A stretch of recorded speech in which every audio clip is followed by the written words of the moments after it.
Hello दोस्तों, आप सभी का स्वागत है आपके अपनी YouTube channel MKS teaching point में। क्लेरिफिकेशन याचिका के निपटान के बाद अब सबसे महत्वपूर्ण जो विषय है वो उत्तर प्रदेश की 69,000 शिक्षक भर्ती को लेकर के जो बीएड चयनित हैं उनके परिप्रेक्ष्य में है। आज दो महत्वपूर्ण खबरें प्रकाशित हुई हैं जिसमें जो है सुप्रीम कोर्ट फैसले पर कहीं ना कहीं विश्लेषण किया गया है। साथ ही हम इस वीडियो के माध्यम से चर्चा करेंगे जो आकाश पटेल की याचिका जो हाई कोर्ट में निस्तारित हुई और गुड्डू सिंह की जो याचिका थी वो जो सुप्रीम कोर्ट में निस्तारित हुई। इन याचिकाओं के निस्तारण के बाद क्या निष्कर्ष निकल कर आ रहा है और लगभग 35,000 चयनित बीएड के लिए क्या कुछ महत्वपूर्ण निष्कर्ष की स्थितियां हैं उन पर भी चर्चा करेंगे। तो निवेदन करेंगे वीडियो को शेयर करके चैनल को जरूर सब्सक्राइब करें। साथियों, जैसा कि आप सभी को पता है एक बड़ी सुनवाई स्पेशल बेंच में हुई और एक बड़ा निपटान हुआ, यानी क्लेरिफिकेशन याचिका जो थी आखिरकार जो है उसका निष्कर्ष निकल कर आने जा रहा है। लिखित आर्डर अभी तक अपलोड नहीं हुआ है, अपलोड होगा और कुछ चीज़ें निष्कर्ष की ओर बढ़ेंगी। लेकिन जो सुनवाई के दौरान स्पष्ट हुआ कि 11 अगस्त 2023 से पहले जो चयनित बीएड हैं उनके लिए एक बड़ी स्थिति स्पष्ट हो गई, यानी जो 11 अगस्त का जजमेंट है उसको रिव्यू करते हुए एक स्थिति और क्लियर कर दी गई। आप साथियों यहाँ पर बात कर लें, आपकी जो 69,000 शिक्षक भर्ती है बहुत ही महत्वपूर्ण भर्ती है। इसको लेकर के जो है स्पष्ट हो गया है कि इसमें भी जो है आपके जो बीएड चयनित हैं उनको निष्कर्ष को लेकर के बड़ी स्थिति थी। और साथियों इस उद्देश्य से आप सभी को पता है तो महत्वपूर्ण याचिकाएं, एक तो आकाश पटेल की जो याचिका हाई कोर्ट से निस्तारित हुई है उसमें क्या निष्कर्ष निकल कर आ रहा है वो भी चर्चा करेंगे। साथ ही आप सभी को पता है शिक्षा मित्र गुड्डू सिंह के माध्यम से जो याचिका की गई थी उसका भी निस्तारण आपकी क्लेरिफिकेशन याचिका के साथ हुआ है। अब साथियों जो चीज़ें निकल कर आ रही हैं आप सभी को पता है जो शिक्षा मित्रों की याचिका थी उस पर विचार नहीं किया गया है, ऐसा जो है निकल कर आ रहा है जिस प्रकार से खबरें निकल कर आ रही हैं। हालांकि याचिका जो है डिस्पोज ऑफ हो चुकी है जो आपकी क्लेरिफिकेशन याचिका के साथ आपकी सुनवाई को लेकर के टैग कर दी गई थी। अब यहाँ पर सर्वप्रथम हम जानेंगे आज जो निष्कर्ष निकल कर आ रहा है क्या खबरें प्रकाशित हो रही हैं। अब यहाँ पर साथियों देख रहे हैं पहली खबर का ही शीर्षक है कि 35,000 शिक्षकों की नौकरी से खतरा टला।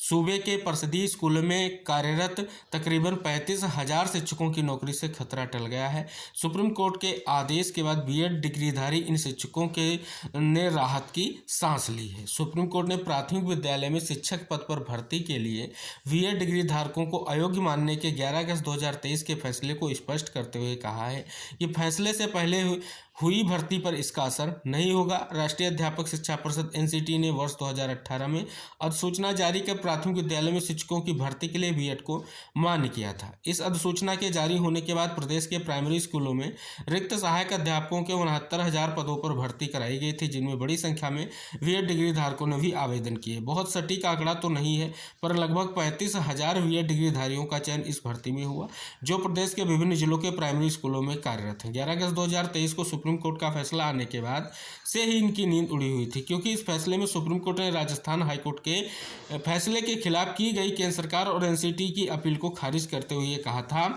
कि प्राथमिक शिक्षक यानी 5वीं कक्षा तक के बच्चों को पढ़ाने के लिए बीएड डिग्री धारक योग्य नहीं है। इस कारण इन 35,000 शिक्षकों की नौकरी पर खतरा मंडरा रहा था, जो सुप्रीम कोर्ट के स्पष्टीकरण के बाद समाप्त हो गया है। मध्य प्रदेश सरकार की अपील पर 11 अगस्त 2023 को दिए गए फैसले को स्थिति स्पष्ट करते हुए सुप्रीम कोर्ट ने कहा कि फैसले से पहले हुई भर्तियों पर इसका कोई असर नहीं होगा। यूपी में 69,000 शिक्षकों की भर्ती फैसले से पहले हुई थी। इसी बेस पर साथियों एक और खबर प्रकाशित की गई है जिसमें भी बात किया गया कि सुप्रीम कोर्ट से 35,000 शिक्षकों को संजीवनी। लेकिन साथियों यहाँ पर जो शर्त है आप सभी को पता है, शर्त भी स्पष्ट की गई है कि नियुक्ति विचाराधीन नहीं तो नौकरी पर नहीं पड़ेगा असर। तो आप सभी को पता है ये दो प्रकार से स्पष्ट तौर पर इस खबर को यहाँ पर निष्कर्ष के रूप में प्रकाशित किया गया है। हालांकि सब्जेक्ट टू आउटकम की भर्तियों को लेकर के अभी भी संशय है। आर्डर की कॉपी आने पर यह क्लेरिफाई होगा कि उसके लिए आखिरकार कोर्ट का व्यू क्या रखा गया है, क्या निष्कर्ष निकल कर आ रहा है। अब हम साथियों बात करते हैं आकाश पटेल की याचिका जो निस्तारित हुई है, यानी 14,548/2019 जो आपका केस था 2019 से पेंडिंग था, यहाँ पर आप देख रहे हैं। और इसमें जो है निस्तारण किया गया है और ये हाई कोर्ट डबल बेंच में निस्तारित हुआ है जस्टिस AR मसूदी और जस्टिस बृजराज सिंह सर की बेंच के माध्यम से। अब यहाँ पर देख सकते हैं कि अगर आप इसको पढ़ेंगे तो ये जो याचिका है इसको जो है विड्रॉ किया गया है, ठीक है। और स्पष्ट हो रहा है, इसी को अगर आप पढ़ेंगे थे। तो क्यों किया गया है? क्योंकि जो है क्लेरिफिकेशन लगाया गया है। क्लेरिफिकेशन आप सभी को पता है, Devesh Sharma versus union of India का जो आपका केस निस्तारित हुआ है। ये केस किस प्रकार से हुआ था तो आप सभी को पता है, राजस्थान उच्च न्यायालय का जो एक केस था जिसको जो है स्पष्ट तौर पर निस्तारित किया गया था 25/11/2021 को आपको दिख रहा है। ये उसका केस नंबर था जिसको निस्तारित करते हुए स्पष्ट तौर पर ये कहा गया था कि बीएड जो है प्राथमिक शिक्षक भर्ती के लिए पात्र नहीं है, और ये निस्तारित करते हुए कहीं ना कहीं 11 अगस्त 2023 को बड़ा जजमेंट दिया गया था। उसमें क्लेरिफिकेशन लगाया गया था। तो उस बिहाफ पर कहीं ना कहीं इस याचिका को जो है विड्रॉ किया गया था, ये स्पष्ट किया गया था। लेकिन यहाँ पर आप देख रहे हैं इसमें लिबर्टी भी दी गई थी कि आगे जो है बीएड की जो योग्यता है उसको लेकर के वो कोर्ट जा सकते हैं। ऐसा इसमें स्पष्ट तौर पर कहीं ना कहीं स्थिति स्पष्ट हो रही है, यानी ये कहीं ना कहीं परमिशन ग्रांट की गई थी। अगर इस याचिका की बात करें तो इसमें बीटीसी कैंडिडेट और शिक्षा मित्रों के माध्यम से याचिका थी, आप सभी को स्पष्ट हो रहा होगा। यहाँ पर आप सभी को हम अवगत करा दें कि जो भी चीज़ें हैं कहीं ना कहीं महत्वपूर्ण है। अब साथियों, जो जिग्र केस का यहाँ पर किया गया है, अगर उसके बारे में हम जाने, जो सुप्रीम कोर्ट में सुनवाई होकर के केस निस्तारित हुआ था उसमें आखिर क्या निष्कर्ष दिया गया है। साथियों, यहाँ पर आप देख रहे हैं एक महत्वपूर्ण जो जजमेंट है आपका, जिसके माध्यम से एक बड़ा निष्कर्ष निकल कर आया था जो बीएड वर्सेस बीटीसी को लेकर के था। तो यहाँ पर आप देख रहे हैं, यहाँ पर चीज़ें जो हैं बहुत ही महत्वपूर्ण दी गई हैं। इसमें कई सारी याचिकाएं भी टैग हैं, और इसमें एक महत्वपूर्ण याचिका है जिसका बार बार जिक्र किया जा रहा है, वो आपकी है रिट याचिका 881/2022 की जिक्र बार बार किया जा रहा है। अब यहाँ पर निर्णय जो हुआ था अनुमति अनुदत्त की गई, यानी परमिशन दी गई, ये स्पष्ट किया गया है। साथियों, यहाँ पर जिस फैसले की बात की जा रही है, जिस केस की बात की गई है, अभी हमने जो है आकाश पटेल की याचिका में जिस केस की बात की है उसके बारे में भी यहाँ पर जिक्र हुआ है। चलिए इस पैरा नंबर 2 को पढ़ते हैं। क्या निष्कर्ष निकल कर आ रहा है कि राजस्थान उच्च न्यायालय के एक खंडपीठ के फैसले दिनांक 25/11/2021 को इस न्यायालय के समक्ष चुनौती दी जा रही है।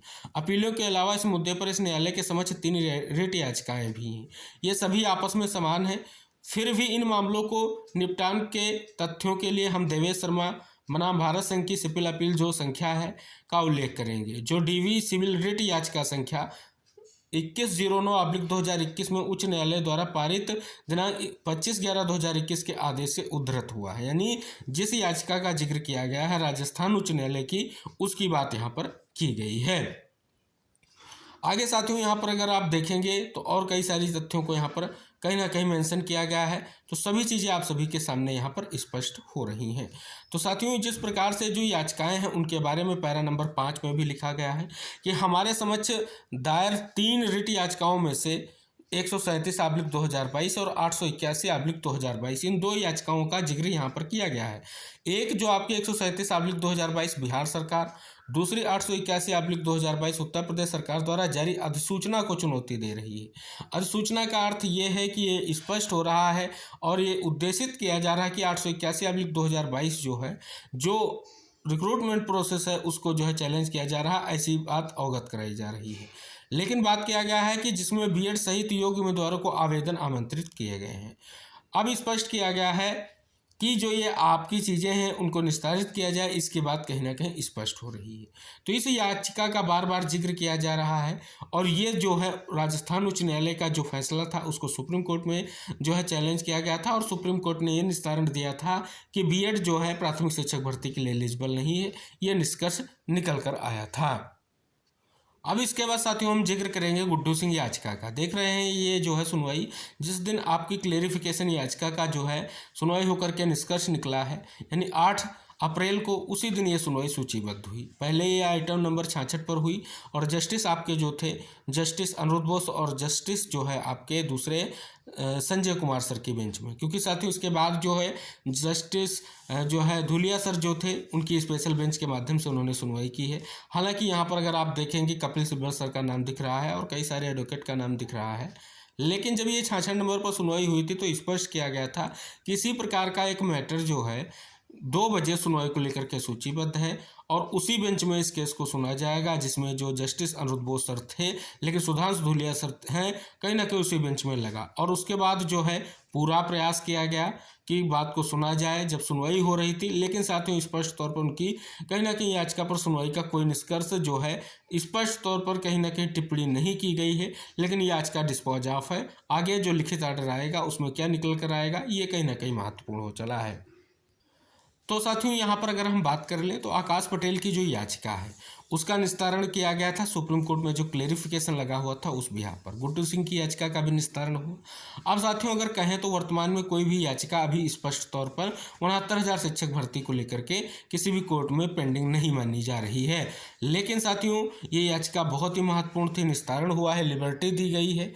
अब लिखित आर्डर आने के बाद और भी चीज़ें क्लियर होंगी, क्योंकि साथियों जिस प्रकार से स्पष्ट हो रहा है कि जो भर्तियां सुप्रीम कोर्ट के जो है निर्णय के अधीन थीं और उच्च न्यायालय में वो कहीं ना कहीं चैलेंज थी, उन पर सब्जेक्ट टू आउटकम का जो है निष्कर्ष आता है और इस वजह से कहीं ना कहीं उनका चयन प्रभावित हो सकता है, ऐसा स्पष्ट किया जा रहा है। लेकिन सारी चीज़ें क्लियर तभी होंगी जब लिखित आर्डर आएगा, आखिरकार सब्जेक्ट टू आउटकम के निष्कर्ष क्या निकल कर आएगा। फिलहाल साथियों अगर ऐसा होता है तो कहीं ना कहीं अभी जो है संशय की स्थितियां बनी रहेंगी। आगे आने वाले समय में आर्डर आने के बाद निष्कर्ष स्पष्ट होगा। फिलहाल ये स्पष्ट हो रहा है कि याचिका का निस्तारण हुआ है लेकिन लिबर्टी दी गई है। तो लिबर्टी का अर्थ यही है कि फिर से जो है कोर्ट के सामने अपनी बात को रखा जा सकता है, अगर हम आकाश पटेल की याचिका के दृष्टिकोण से देख रहे हैं तो। इसके बाद जो है आपके पास गुड्डू सिंह की याचिका का जिक्र भी हमने किया, क्योंकि इस याचिका का महत्वपूर्ण अंश ये स्पष्ट हो रहा था कि जिस प्रकार से सुनवाई हुई थी और उसके बाद नोटिस इशू किया गया था, निष्कर्ष लग रहा था कि एक निष्कर्ष निकलेगा। लेकिन साथियों जैसे ही एक क्लेरिफिकेशन याचिका के साथ सुनवाई हुई, पूरी तरीके से प्रयास किया गया एडवोकेट पैनल के माध्यम से, लेकिन निष्कर्ष आप सभी को पता है कि सुनवाई से निष्कर्ष शून्य निकल कर आया। लेकिन जो बात रखी गई आखिर उसका निष्कर्ष आर्डर में क्या अंश आएगा, क्या निष्कर्ष निकलेगा, ये स्पष्ट हो रहा है। तो साथियों अगर ऐसी कोई स्थिति क्लियर होती है, जैसे ही फाइनल आर्डर आता है, कुछ भी होगा, हम आप तक जरूर जानकारियाँ शेयर करेंगे। फिलहाल यहाँ पर स्पष्ट हो रहा है कि लगभग 35,000 चयनित बीएड के लिए अभी की अगर बात कर लें तो खतरा टला बताया गया है। आगे क्या होगा ये कहीं ना कहीं बहुत ही महत्वपूर्ण है और ये स्पष्ट इसलिए होगा क्योंकि आर्डर आने पर ही चीज़ें स्पष्ट हो सकेंगी। फिलहाल साथियों ये निष्कर्ष निकल कर आ रहा है, आगे जो लिखित आर्डर आएगा, जैसी स्थितियाँ होंगी, हम आप तक जानकारियाँ शेयर करेंगे। निवेदन करेंगे वीडियो को शेयर करके, चैनल को सब्सक्राइब करके बेल आइकन जरूर प्रेस कर लें, जिससे सारी महत्वपूर्ण जानकारियाँ आपको आसानी से प्राप्त होती रहे। मिलते हैं नेक्स्ट अपडेट के साथ, तब तक के लिए बाय बाय, टेक केयर साथियों।